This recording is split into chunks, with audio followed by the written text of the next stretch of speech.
Olá, crianças!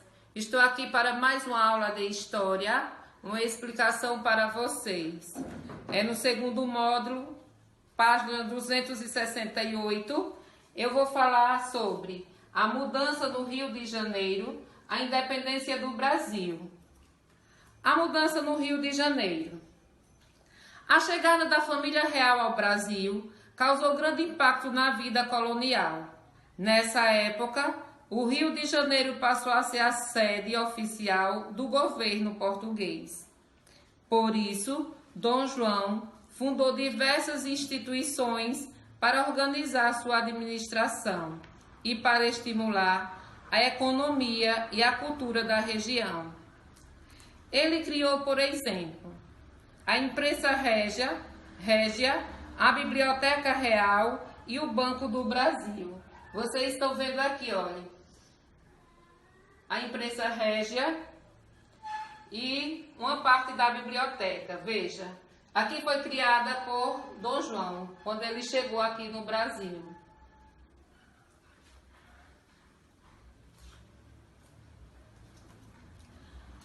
Nesse meio também veio a missão francesa no Brasil, para desenvolver, na página 269. Para desenvolver o campo das artes, Dom João fundou a Escola Real, Ciências, Arte e Ofícios. Diversos artistas, arquitetos e escultores foram convidados para vir ao Brasil trabalhar nessa instituição, formando a chamada Missão Francesa. Um dos principais pintores que vieram ao Brasil nesta época foi Jean d'Herbret. Suas obras destacam aspectos importantes do dia a dia da população e são fontes históricas fundamentais para estudarmos a história do Brasil. Então, o que quer dizer? Com a pintura de Jean, ele apresentou várias obras que quer dizer, conta muito da história do Brasil, da chegada. Aqui, olha, um dos principais pintores.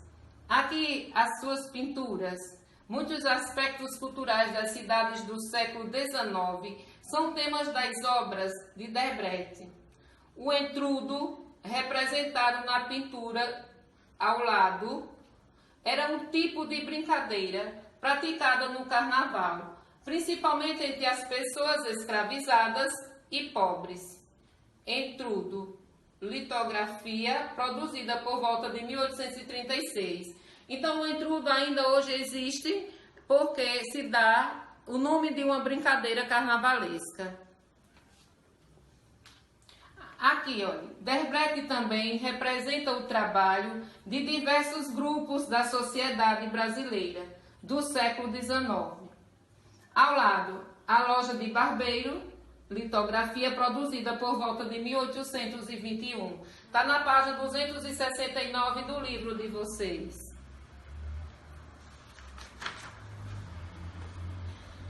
Agora, na página 271, vamos falar sobre a independência do Brasil. Com o fim da guerra que ocorria na Europa, Dom João VI retornou a Portugal em 1821. Ele deixou seu filho Dom Pedro para administrar o Brasil de acordo com as ordens vindas da Europa.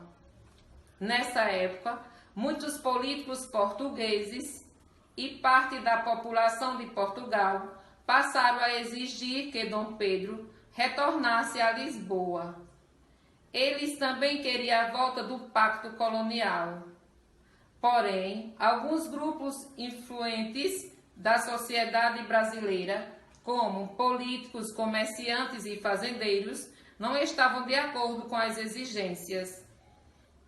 Com o apoio desses grupos, em 7 de setembro de 1822, Dom Pedro proclamou a independência do Brasil.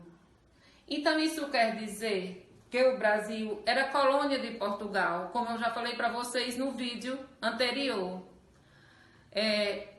O Brasil era mandado por Portugal. A sua independência do Brasil, o Brasil ficou independente de Portugal em 7 de setembro de 1822 e Dom Pedro proclamou a independência. Como nós sabemos da história, Dom Pedro, ele queria que o Brasil ficasse livre para não pagar impostos e toda essa história do Brasil. Então ele assumiu o governo do Império do Brasil com o título de Imperador de Dom Pedro. Ele foi às margens do rio Ipiranga e proclamou a independência, como vocês estão vendo aqui, olha. Proclamação da independência. Essa proclamação se deu no rio Ipiranga, em São Paulo. A permanência pós-independência. A proclamação de Dom Pedro I tornou o Brasil independente politicamente de Portugal. Então o Brasil ele ficou independente. Ele ficou sendo mandado por Dom Pedro, mas não tinha mais influência nenhuma em Portugal. Com tudo isso, não influenciou de maneira marcante o dia a dia das pessoas que viviam aqui.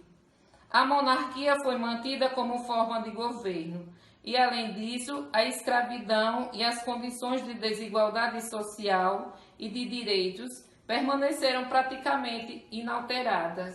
Gente, monarquia quer dizer, é diferente de presidente. Vamos dizer que o presidente ele é escolhido por o povo e o imperador ele não foi escolhido por o povo. Ele veio e já governou. É como assim, um rei, um príncipe, um rei que governa um país. Ele não é escolhido por o povo. Ele não é escolhido através do voto. Já a democracia, como a gente tem um presidente, como a gente pode escolher um prefeito, um governador, então isso já é democrático. A gente já pode escolher, ter direito ao voto, votar, ter direito à escolha, né? A gente escolhe quem a gente quer, tem os partidos e a gente escolhe. E essas pessoas servem para governar o nosso Brasil. Então, aqui fica a aula de história de vocês. Eu espero que vocês entendam. Caso tenha dúvida, leia o livro nas páginas que eu falei, volte o vídeo, prestem muita atenção e respondam às atividades que podem vir na plataforma ou no livro. Beijos da tia, até a próxima aula.